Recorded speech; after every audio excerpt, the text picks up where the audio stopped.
सुमित्रा बहुत गरीब औरत थी। उसने जब अपनी बेटी गौरी को जन्म दिया था, उसी समय उसके पति का देहांत हो गया था। गौरी बहुत काली थी, इसलिए सब उससे नफरत किया करते थे। पर माँ के लिए तो उसका बच्चा सिर्फ बच्चा होता है, ना गोरा ना काला। सुमित्रा अपने बच्चे को लेकर एक दिन काम पर जाती है।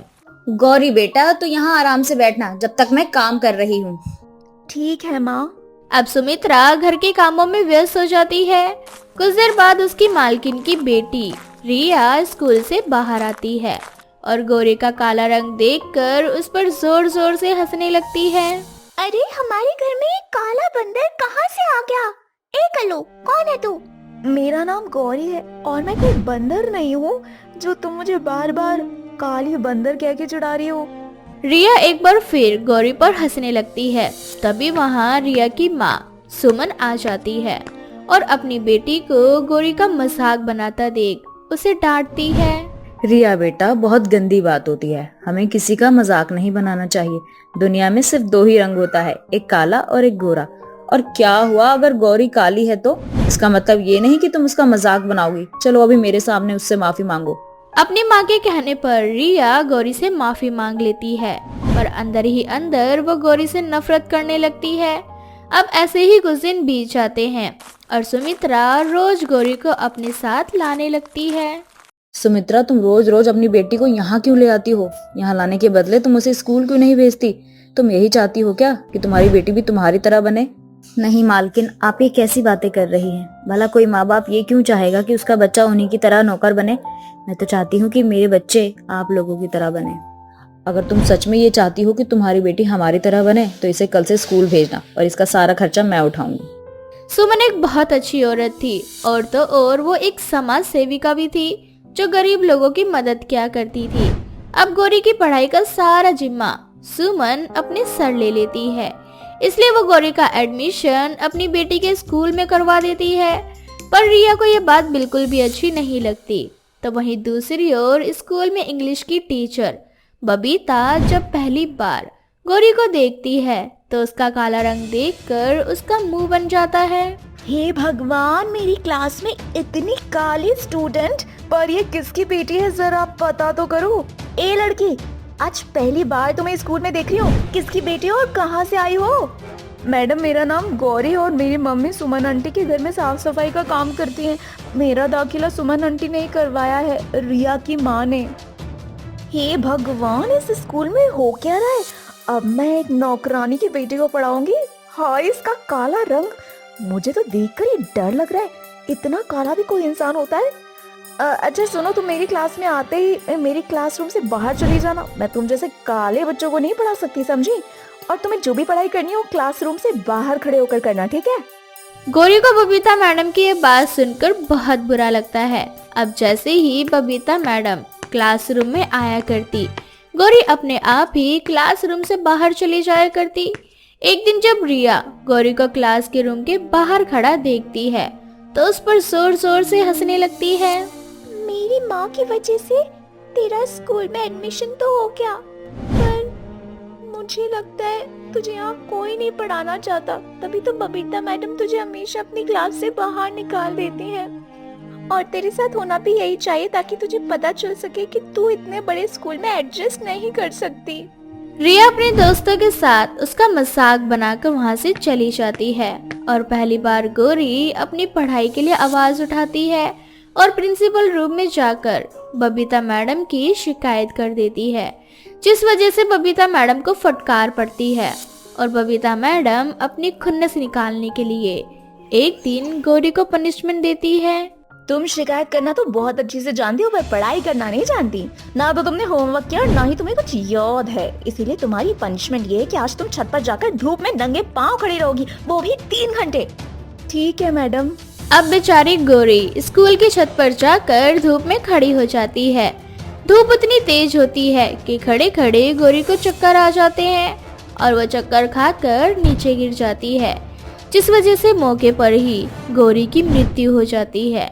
मृत्यु होने के बाद गौरी की माँ को कभी पता नहीं चल पाता कि आखिर उसकी बेटी के साथ क्या हुआ था और स्कूल वाले भी इस राज को दफना देते हैं। पर गोरी अपना बदला लेने के लिए एक चुड़ैल के रूप में वापस आती है। सब कुछ उस बबीता मैडम की वजह से हुआ है। आज मैं अपनी माँ से उन्हीं मैडम की वजह से दूर हुई हूँ।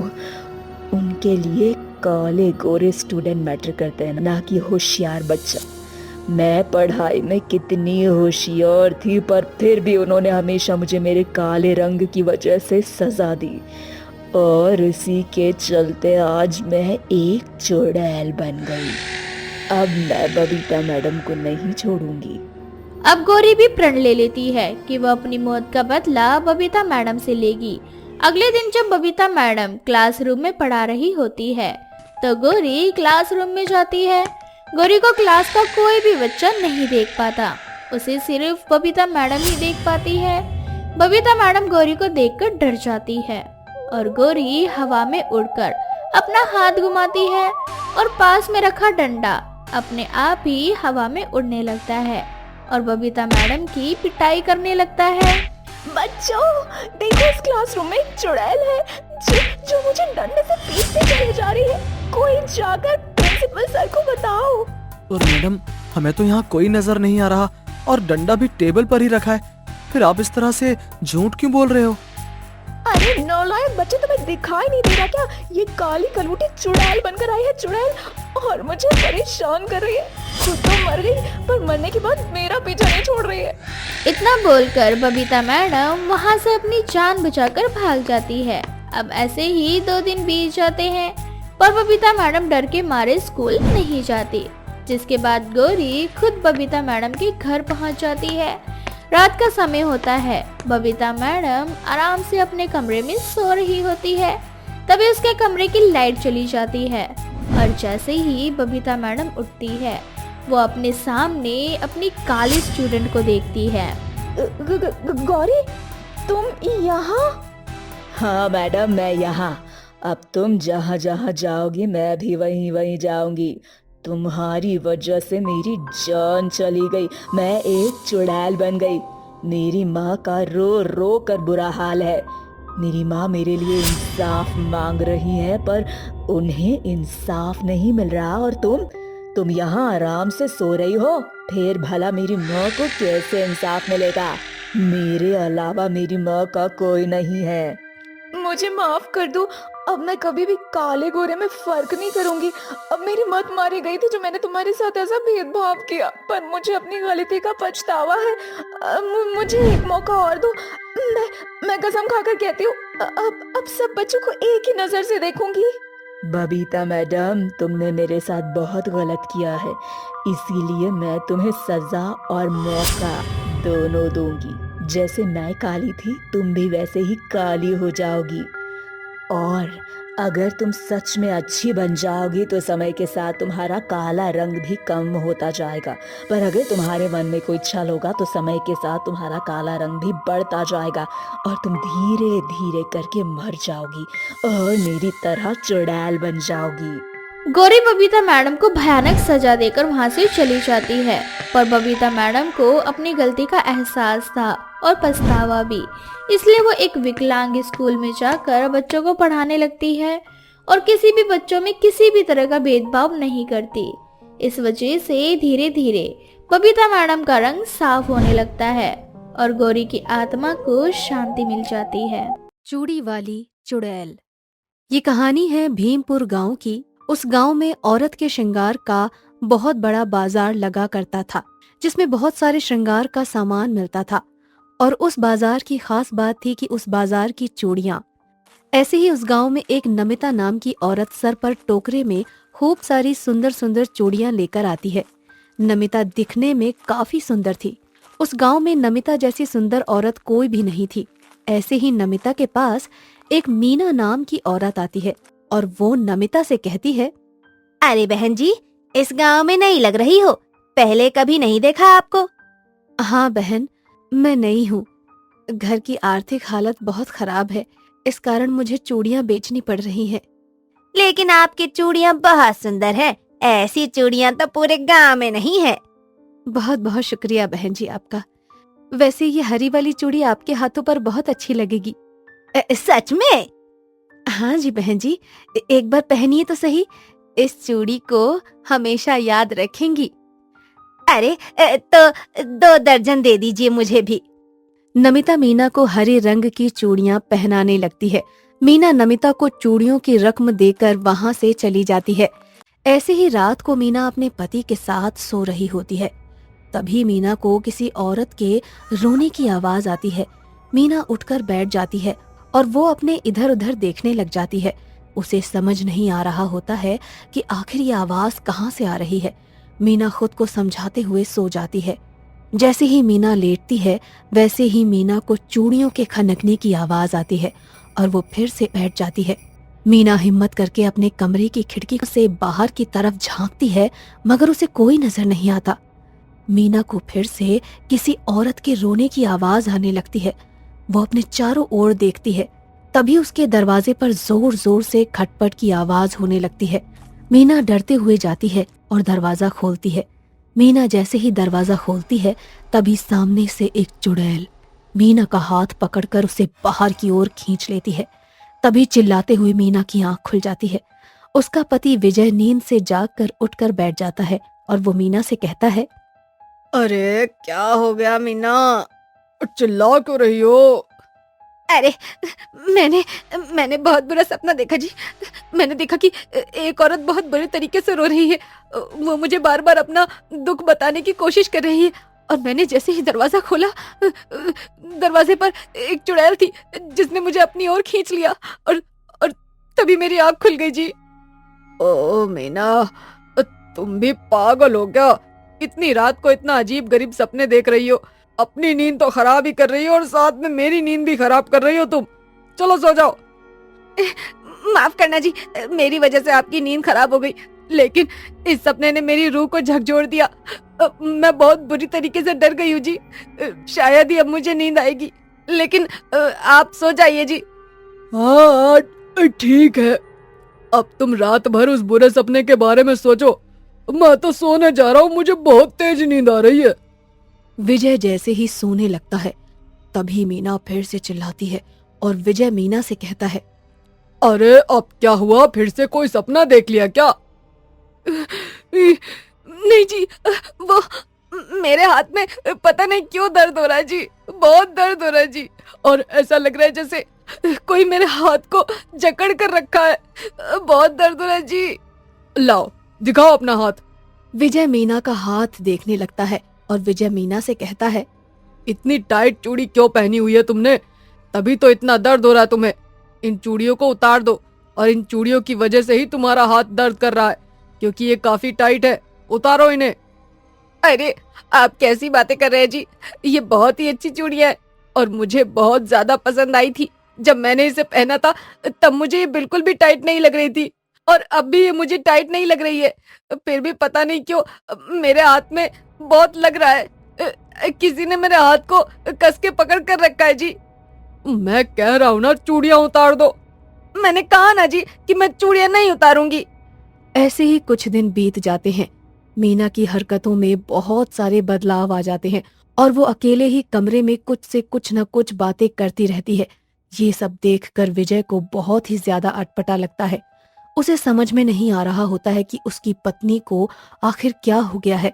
ऐसे ही एक दिन मीना अपने कमरे में बैठकर अपनी चूड़ियों को देखकर बार बार हंस रही होती है और गाना गाते हुए कहती है, बाबूजी धीरे चलना, प्यार में जरा संभलना, हाँ बड़े धोखे हैं, बड़े धोखे हैं इस राह में, बाबूजी धीरे चलना, प्यार में जरा संभलना।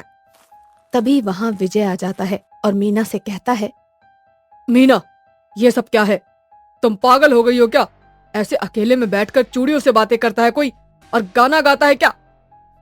पागल होगी तेरी माँ, और मेरा जो दिल करेगा मैं वही करूंगी। अगर तुझ में इतना ही दम है ना तो रोक ले मुझे। अपनी तमीज बेचकर खा गई हो क्या? हो क्या गया है तुम्हें? मीना अपने बालों को आगे करके अपना सर बार बार हिला रही होती है। तभी विजय उसके सर पर हाथ रखता है। मीना अपनी तिरछी नजर करके विजय की तरफ देखती है। विजय जब मीना का चेहरा देखता है तो डर के मारे पीछे हट जाता है। मीना का चेहरा एकदम डरावना और भयानक दिख रहा होता है, मानो जैसे किसी चुड़ैल का उसके ऊपर साया हो। ये देखकर विजय तुरंत घर से बाहर आ जाता है और गांव वालों को इकट्ठा करता है। गांव के कुछ लोग विजय के घर पर आ जाते हैं और मीना को इस तरह देखकर गांव वाले भी डर जाते हैं। तभी मीना गांव वालों से कहती है, अपनी ये पंचायत लेकर यहाँ आया है, आखिर कर क्या लेगा तू इन लोगों के सहारे मेरा? मैं अब इसी घर में रहूंगी, चाहे तो इन लोगों को लेकर आ या किसी पुलिस अफसर को लेकर आ, मैं यहाँ से कभी नहीं जाऊंगी। तभी उस भीड़ में से एक आदमी विजय से कहता है, अरे विजय भाई, मुझे तो लगता है कि तुम्हारी पत्नी के ऊपर किसी बुरी आत्मा का साया है। गांव में जो झाड़ फूंक वाले बाबा हैं, मैं जरा उन्हें बुलाकर लेकर आता हूँ। तुम जरा अपनी पत्नी का ध्यान रखना। वो आदमी भागा भागा जाता है और गांव के झाड़ फूंक वाले बाबा को बुलाकर लेकर आता है। झाड़ फूंक वाले बाबा आते ही मीना के ऊपर कुछ भभूत रखते हैं। इसके बाद मीना को अजीब अजीब से झटके लगने शुरू हो जाते हैं। मीना चिल्लाने लगती है। बाबा मीना के चारों तरफ सिंदूर का एक गोला बना देते हैं और बाबा मीना से कहते हैं, बता बच्ची, क्या परेशानी है तुझे और कहाँ से आई है तू? मैं नहीं बताऊंगी, तुझे जो करना है तू वो कर ले। बाबा फिर से मीना के ऊपर भभूत रखते हैं। भभूत फेंकने के बाद मीना जोर जोर से चिल्लाने लगती है और बाबा बार बार भभूत छिड़कते रहते हैं। आखिरकार अंत में हार कर मीना सब कुछ बता देती है। मैं सब बताती हूँ, लेकिन मुझ पर ये भभूत मत डालना। ये उस समय की बात है जब मैं जिंदा हुआ करती थी। उस समय मैं चूड़ियां बेचा करती थी। उस समय मेरी उम्र लगभग 19 से 20 वर्ष की थी और मैं मीना के पति विजय के साथ प्रेम संबंध में थी। इसने मेरे साथ धोखा किया, मेरे साथ प्यार किया और शादी इस मीना से की और इसी का बदला लेने में वापस आई हूँ। मैंने सोचा कि मैं मीना को मारकर उसके शरीर पर कब्जा कर लूंगी और हमेशा हमेशा के लिए विजय के साथ रहूंगी। ये सब सुनने के बाद गांव वालों के होश उड़ जाते हैं। झाड़ फूंक वाले बाबा गांव वालों को समझाते हुए उस चुड़ैल से कहते हैं, देख, जो तू सोच रही है वो कभी नहीं हो सकता। मीना अब विजय की पत्नी है और मेरे होते हुए इन गांव वालों का कुछ भी नहीं बिगाड़ सकती है, तू समझी? इतना बोलकर बाबा मीना के ऊपर भभूत छिड़कते हैं और माता रानी का कलावा मीना के हाथ में और माता रानी की तस्वीर का लॉकेट मीना के गले में डाल देते हैं, जिसके बाद वो चुड़ैल हमेशा हमेशा के लिए वहां से चली जाती है। बाबा अपनी तंत्र विद्या शक्ति से विजय और उसके घर को शुद्ध करते हैं और चारों तरफ से बांध देते हैं ताकि कोई भी बुरी शक्ति उनके घर में या उनके परिवार को परेशान न कर सके। 3 जादुई मटके। रामपुर गांव में विक्रम नाम का एक आदमी अपनी छोटी सी फैमिली के साथ रहता था। विक्रम बहुत अमीर था, तो वहीं उसका छोटा भाई अनुज, जो अपनी बीवी आशा के साथ रहता था, अनुज गरीब था, पर फिर भी उसका घमंड 7वें आसमान पर ही रहता था। ऐसे ही एक रोज आशा काम करके घर आती है, जहां अनुज उससे बोलता है, अरे करम जली, तू अब घर आई है? कहाँ थी अब तक? तुम्हें नहीं पता मैं कहाँ थी? अरे मैं काम कर रही थी तुम्हारे भाई विक्रम के घर, क्योंकि तुमसे तो कोई काम होता नहीं है। ये सुनते ही अनुज उसको मारने लगता है और उससे बोलता है, मुझसे जुबान लड़ाती है? तेरी इतनी हिम्मत कि तुम मुझे ताने मारे? मैं कोई ताने मार नहीं रही, मैं सच बोल रही हूँ।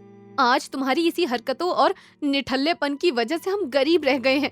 सेठ जी इतने अमीर हो गए हैं कि मुझे उनके घर का काम करने जाना पड़ता है ताकि मैं रोज तुम्हारी बोतल ला सकूं और खुद को तुमसे बचा सकूं।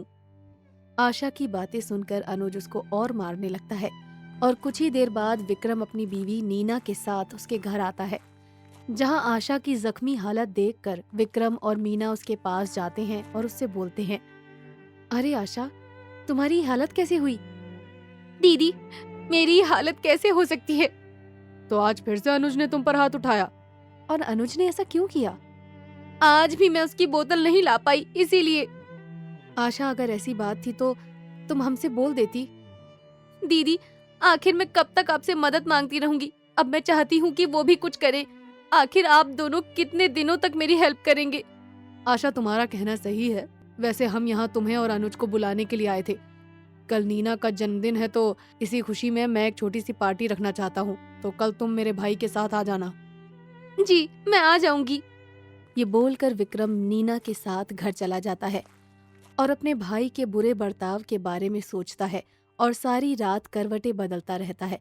विक्रम को ऐसे करवटें बदलता देखकर नीना भी उठ जाती है और उठकर विक्रम से बोलती है, सुबह होने को है पर अब तक ऐसे ही करवटें बदलते जा रहे हैं, अब सोए नहीं, क्या हुआ? नीना, मैं बहुत परेशान हूँ अपने भाई से। मुझसे भी ज्यादा परेशान तो आशा है, जो उसके सारे जुल्म सह रही है। अब क्या कर सकते हैं जी, किस्मत में जो लिखा होता है वो तो कोई टाल ही नहीं सकता ना। नीना, आशा हमारे ही घर का हिस्सा है, वो मेरे छोटे भाई की बीवी है, इसीलिए मैं चाहता हूँ कि वो भी हमारी तरह खुश रहे। पर जब अनुज ही खराब है तो आशा बेचारी कहाँ से खुश रह सकती है, और इसमें हम आशा की क्या मदद कर सकते हैं? तुम सही बोल रही हो, पर मैंने कुछ सोचा है। तुम अभी सो जाओ, मैं कल तुम्हें बताता हूँ। ये बोलकर दोनों सो जाते हैं।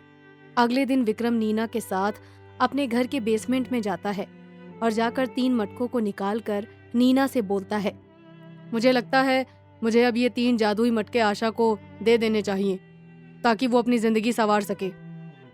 3 जादुई मटके? पर ये कैसे काम करता है? और आपने तो मुझे कभी भी इन मटकों के बारे में नहीं बताया। नीना की बात सुनकर विक्रम नीना को उन मटकों के बारे में बताता है कि पहले मटके से हम जो मांगेंगे वो हमें मिल जाएगा, और दूसरे मटके में हम जो सामान रखेंगे वो कभी खत्म नहीं होगा, और तीसरा मटका बहुत ही अद्भुत है। इस मटके में एक अलग ही दुनिया है जो इस दुनिया से काफी अलग है, जहां हम अपने किसी भी सामान को अच्छी कीमत पर जाकर बेच सकते हैं।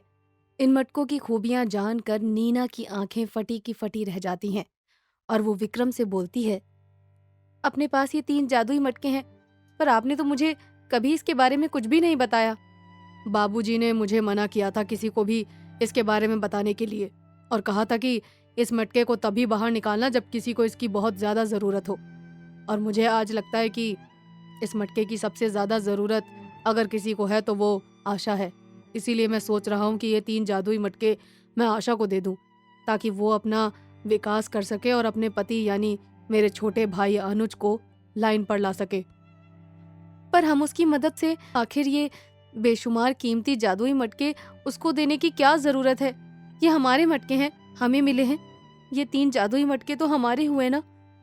नहीं नीना, ये जादुई मटका बाबूजी ने दिया था, और इस मटके पर हम दोनों भाइयों का अधिकार है, पर मेरा भाई इन मटकों को पाने के लायक नहीं है। इसीलिए मैं ये 3 जादुई मटके उसकी बीवी को दूंगा, यानी कि आशा को। ये बोलकर विक्रम वहां से चला जाता है और नीना के जन्मदिन की तैयारियां करने लगता है। शाम को कुछ मेहमान और गांव वाले साथ ही आशा भी उस पार्टी में आते हैं, जहां सब नीना का बर्थडे सेलिब्रेट करते हैं। बर्थडे मन जाने के बाद विक्रम आशा को अपने पास बुलाता है और उसको अपने साथ बेसमेंट में लेकर जाता है, और वहां वो उसको वो 3 जादुई मटके दिखाकर बोलता है, आशा, ये 3 जादुई मटके हैं, इन्हें कोई मामूली मटका मत समझना। इन 3 जादुई मटकों को अब मैं तुम्हें सौंप रहा हूँ। अब तुम्हारी जिम्मेदारी है कि इसको कैसे रखना है, और इसको हमेशा अच्छे काम के लिए ही यूज करना, और अगर बुरे काम के लिए यूज करोगी तो ये मटका खत्म हो जाएगा। ये तुम्हारी गरीबी और दुख तकलीफ सब कुछ दूर कर सकता है। क्या जादुई 3 मटके?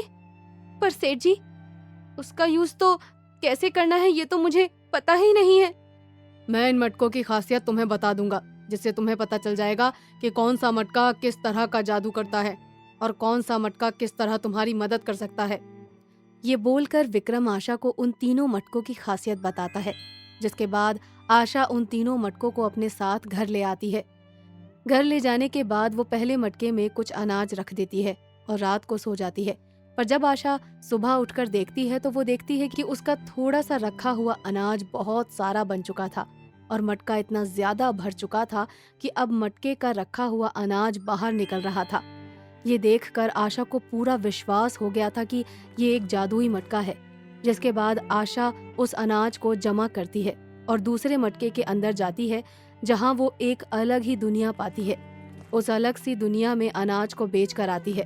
जिससे उसको बहुत सारा पैसा मिलता है। अब ऐसे ही आशा रोज मटके में थोड़ा अनाज रखती और बहुत सारा अनाज लेकर दूसरे मटके में जाती, जिससे वो उस अनाज को बेच कर आती थी। बहुत सारा पैसा कमाती है और धीरे धीरे आशा की आर्थिक हालत सुधरने लगती है। पर अनुज अब भी नहीं सुधरता और नशे की हालत में आकर आशा को यूं ही पीटता रहता। एक दिन आशा उसको पैसे देने से मना कर देती है, जिस वजह से अनुज नशा नहीं कर पाता और आशा को मारते हुए बोलता है, तुम मुझे पैसे देने से मना करेगी? अपने पति को मना करेगी? हाँ, मैं नहीं दूंगी। मैं तुम्हें एक पैसा नहीं दूंगी। अब मेरे पास अब तुम्हें देने के लिए कोई पैसा नहीं है और ये पैसे मैं तुम्हारे लिए नहीं कमाती। ये पैसे मैं अपने बच्चों के लिए और अपने घर के लिए कमाती हूँ। मुझे पता है तू ये सब पैसे कमाती नहीं। बोल, कहाँ से लेकर आती है?